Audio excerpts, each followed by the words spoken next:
इस जीव में एक इंद्री के एक विषय को ग्रहण करने की इसकी अल्प क्षमता है,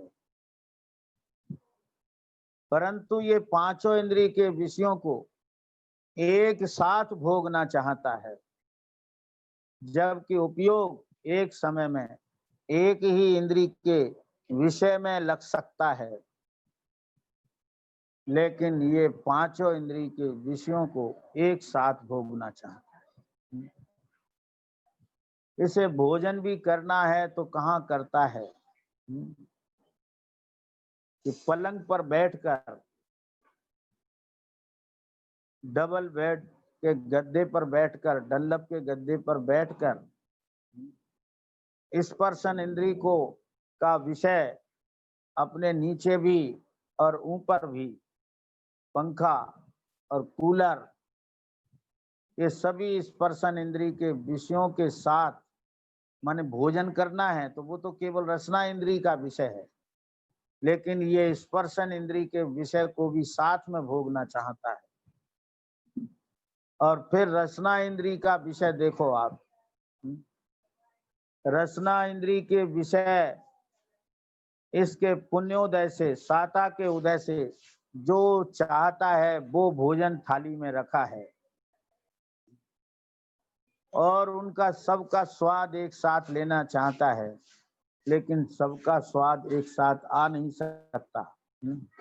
अगर ये उस सब को मिला लेगा तो फिर इसके स्वाद की पुष्टि नहीं होगी।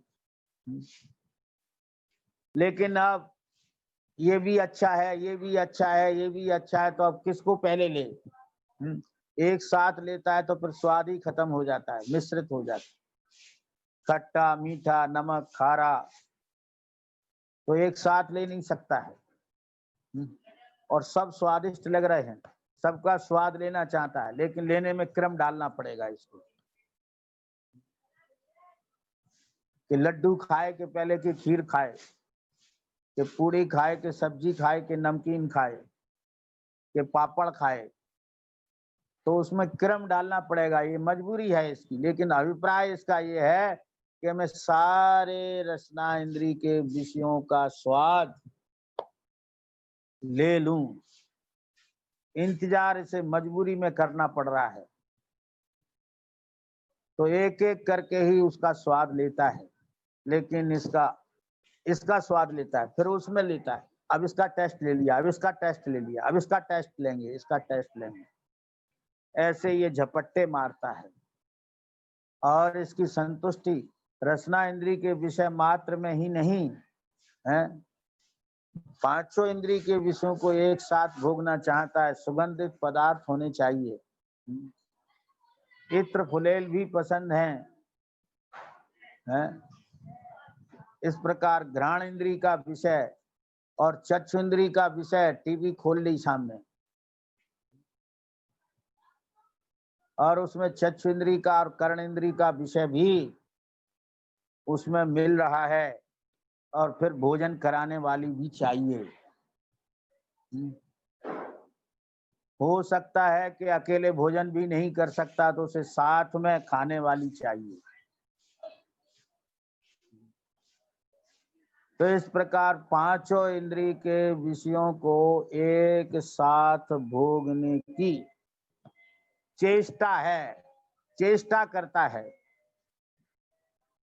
और आकुल व्याकुल होकर उन विषयों में वेग से झपट्टे मारता है, जबकि इतनी क्षमता भी तेरे उपयोग में नहीं, लेकिन झपट्टे मारता है। ये सारे, इस सब का कारण कौन है? ये मिथ्यात नाम का महामोह रूपी भूत है। ये भ्रम का भूत है कि इसमें सुख है। विषयों की प्राप्ति होने पर दर्द की गोली की भांति कुछ समय के लिए वेदना घटती है, परंतु आग में घी डालने की भांति तृष्णा रूपी रोग तो बढ़ता ही है। देखो ये विषय कैसे हैं, विषयों की पीड़ा होती है तो ये पांचों इंद्रिय के विषय दर्द की गोली की तरह काम करते हैं। दर्द की गोली की तरह काम कैसे करते हैं कि जैसे दर्द होता है तो डॉक्टर पहले दर्द की गोली दे देता है, तो क्या है कि उससे दर्द की अनुभूति नहीं होती है। हालांकि वो इलाज नहीं है, बल्कि वह दर्द की गोली रोग वृद्धि का कारण है। दर्द की गोली से कोई भी रोग मिटता नहीं है, बल्कि और नया रोग होता है। क्या समझ? लेकिन वो तीव्र दर्द की वेदना सह नहीं सकता है, इसलिए दर्द की गोली देकर उसे थोड़ा शांत कर देते हैं, फिर उसका इलाज करते हैं। तो ये उसे दर्द की गोली की तरह नहीं समझता है। क्या ख्याल में? जैसे डॉक्टर ने दर्द की गोली दे दी तो दर्द जो है महसूस नहीं हो रहा है, तो वो कहता है डॉक्टर साहब अब तो बहुत आराम है। क्या कहता है? अब तो बहुत आराम है। लेकिन अभी आराम किंचित मात्र भी नहीं है, अभी तो रोग का एक अंश भी नहीं घटा है। क्या समझ में आया? क्यों? ये बात डॉक्टर को पता है कि अभी जो गोली दी गई है वो दर्द की गोली है, वो रोग का इलाज नहीं है। क्या समझ? लेकिन इस बात को ये नहीं समझ रहा है, तो कहता है डॉक्टर साहब बहुत आराम है, आपकी एक खुराक से बहुत आराम मिल गया। क्या ख्याल में? तो डॉक्टर जानता है कि इसको भ्रम हो गया है, अभी रोग तो किंचित मात्र भी कम नहीं हुआ, क्योंकि अभी रोग का इलाज ही नहीं हुआ है। तैसे ये अज्ञानी विषयों की पीड़ा से पीड़ित होकर और विषयों के ग्रहण करने में सुख मानता है, हैं? ये नहीं पता इसे कि दर्द की गोली की तरह ये विषय हैं। ये तो सुख मानता है और सुख मानकर पुनः पुनः उन्हें ग्रहण करने की तृष्णा इसको हो जाती। क्या ख्याल में? जैसे कोई दर्द की गोली लेकर दर्द मिटाता है तो बार बार दर्द की गोली लेने लगता है, तो क्या होता है कि किडनी खराब हो जाती, लीवर खराब हो जाता है? तैसे ही ये विषयों की पीड़ा को दूर करने के लिए विषय ग्रहण करते हैं, तो विषय तो दर्द की गोली की तरह थे, इसने तो उसको ही सुख का उपाय मान लिया और उपाय मान लिया, बार बार उसी का सेवन करना चाहता है। क्या समझ में? तो फिर क्या है, जैसे दर्द की गोली बार बार लेने से है किडनी खराब हो जाती है, लीवर खराब हो जाता है, उसी प्रकार ये बार बार विषयों की दाह से पीड़ित होकर विषय सेवन में लगता है वेग से, तो जैसे आग में घी डालने से है, मानो पावक में घी डाला, घी डालने की भांति तृष्णा रूपी रोग तो बढ़ता ही है। दर्द की गोली लेने से रोग घटता नहीं, रोग तो बढ़ता ही है। उसी प्रकार यह विषयों के सेवन से ये विषयों की पीड़ा मिटाकर सुख मानकर बार बार उत्साह से उछल उछल कर उधर झपट्टे मारता है, तो कहते तृष्णा रूपी रोग बढ़ता ही है। और कैसे बढ़ता है? जैसे पावक में घी डाला, अग्नि में घी डाला है।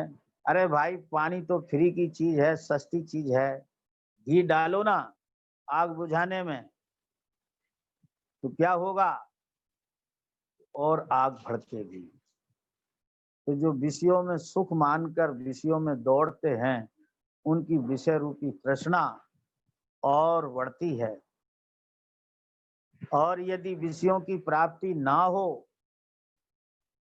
तो वेदना और बढ़ जाने से महादुखी आर्त ध्यान से शरीर में रोगों की उत्पत्ति करके मरण को भी प्राप्त हो जाता है। मान लीजिए असाता का उदय है जीव का और विषयों की प्राप्ति नहीं हो रही है, तो विषयों की वेदना और बढ़ जाने से महादुखी होता है और आर्त ध्यान से शरीर में रोगों की उत्पत्ति करता है और मरण को प्राप्त होकर त्रियंच आदि गति को प्राप्त। अति संक्लेश भाव से अति संक्लेश भाव ते मरो, घोर शुभ्र सागर में परो। क्या समझ में? आर्त ध्यान का फल वैसे त्रियंच गति है, लेकिन आर्त ध्यान की भी अति तीव्रता हो जाए तो नरक गति होती है। अति संक्लेश भाव ते मरो, घोर शुभ्र सागर में परो। नरकादि में सागरों पर्यंत घोर वेदना भोगता है। यहां भी आर्त ध्यान कर करके घोर वेदना सहन की और फिर उसके फल में जाकर नरक में घोर वेदना सागरों पर्यंत सहन की। इसका कारण क्या है? कि इसका कारण मिथ्यात्व रूपी भूत है। थोड़ा आर्त ध्यान कम हुआ तो त्रियंच होकर भी दुख ही दुख भोगता रहा है। कबहू सिंगादिक है सैनी क्रूर, निबल पशु हत खाए भूर। है सिंगादिक पर्याय को प्राप्त करके शेर हो जाता है और बलहीन पुरुषों को भक्षण करता है और मार मार कर खाता है और अंत में भूखों मरता है। शेर भूखों मरता है, जो दूसरों को मार के खाता है वो अंत समय में भूखों मरता है। क्यों मरता है? कि उसके पंजे और नाखून घिस जाते हैं, फिर वह शिकार नहीं कर पाता तो भूखों मरता है। और कबहू आप भयो बलहीन, निवलन निवलन कर वो सबलन कर खायो अति दीन। कभी आप हीन बल वाला पशु हुआ तो सबलों ने तुझे खाया, तुझ पर किसी ने दया नहीं की। क्यों? कि तैने किसी पर दया नहीं की, इसलिए ऐसी पर्याय प्राप्त हुई कि तुझ पर किसी को दया नहीं आ रही। क्या इस प्रकार ये दुख ही दुख भोगता है। कैसे? देखो यहाँ 5 वचन दिए हैं।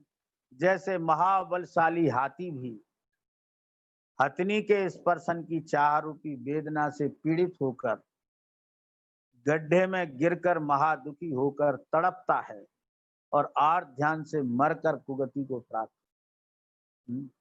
देखो महाबलशाली हाथी भी एक स्पर्शन इंद्री के वशीभूत होकर हथनी की चाह रूपी वेदना से पीड़ित होकर गड्ढे में गिर जाता है। हाथी को पकड़ने वाले एक गड्ढा खोदते हैं और उस गड्ढे को कच्चा पाटते हैं और उस पर हथनी का चित्र रखते हैं और ये स्पर्शन इंद्री की पीड़ा से दौड़कर आता है और उस गड्ढे में गिर जाता है। तब महादुखी होकर तड़पता है और आर्त ध्यान से मरकर कुगति को प्राप्त होता है। देखो एक स्पर्शन इंद्री की विषय की पीड़ा से विषय में सुख मानकर ये भ्रमित होकर इसकी क्या दशा हुई, इतने बलशाली हाथी की क्या दशा। दूसरा, रसना इंद्री जैसे बंसी में लगे हुए मांस का स्वाद लेने की चाह रूपी वेदना से मछली के गले में कांटा घुस जाने से महादुखी होकर आर्त ध्यान से मरकर कुगति को प्राप्त होती।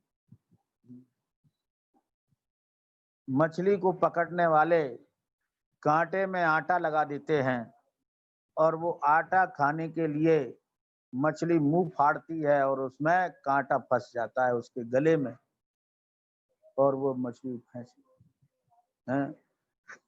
एक रसना इंद्री की चाह रूपी दाह से पीड़ित होकर मछली का प्राणांत हो जाता है। तीसरा,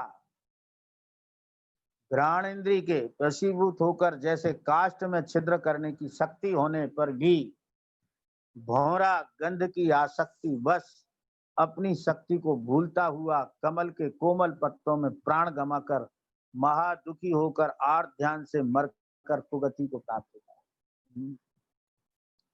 देखो भौरे में कितनी ताकत है कि वह काठ में भी छेद कर सकता है, लेकिन वह भौरा गंध की आसक्ति बस अपनी शक्ति को भूलता हुआ, दो गलती की उसने, इसलिए वह कमल के कोमल पत्तों में उसने प्राण गमा दिया है। तो भौरे लकड़ी में छेद कर सकता है तो कमल के कोमल पत्तों में से छेद करके बाहर नहीं निकल सकता था? क्यों उसमें प्राण गमा दिया? कि उस फूल की गंध में आसक्त है और अपनी शक्ति को भूल गया। गंध की आसक्ति और अपनी शक्ति का अज्ञान भूल गया, इसलिए वो कमल के कोमल पत्तों में उसने प्राण गमाया। एक इंद्री के विषयों के विषय में आसक्त होने से उस भौरे की क्या दशा हुई। चौथा, चक्षु इंद्री के विषय संबंधी जैसे पतंगा दीपक के प्रकाश पर आसक्ति वश जलकर महादुखी होकर आर्त ध्यान से मरकर कुगति को प्राप्त होता है। पतंगा कौन उसे दीपक के पास ले जाता है? वह स्वयं ही दीपक के प्रकाश पर आसक्त होकर वह पतंगा दीपक पर आकर गिरता है और जलकर महादुखी होता है और आर्त ध्यान से मरकर कुगति को प्राप्त होता है। एक चक्षुंद्री के विषय में आसक्त होने से क्या दशा हुई।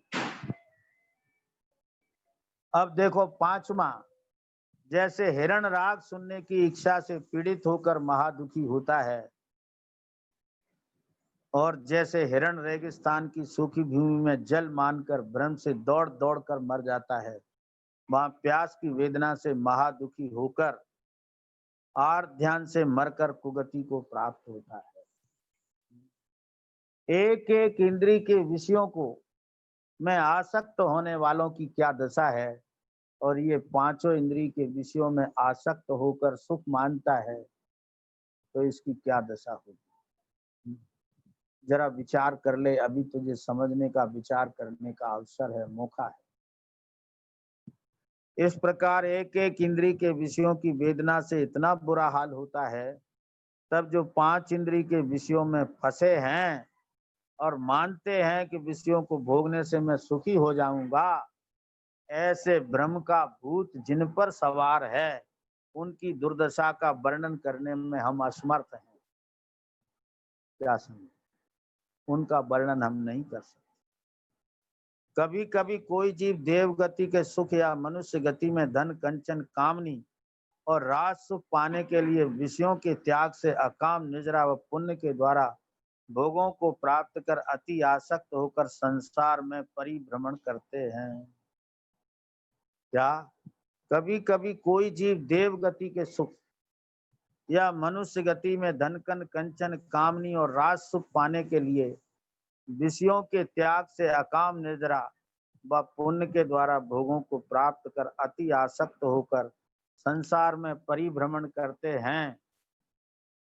क्या समझ में? करते रहते हैं।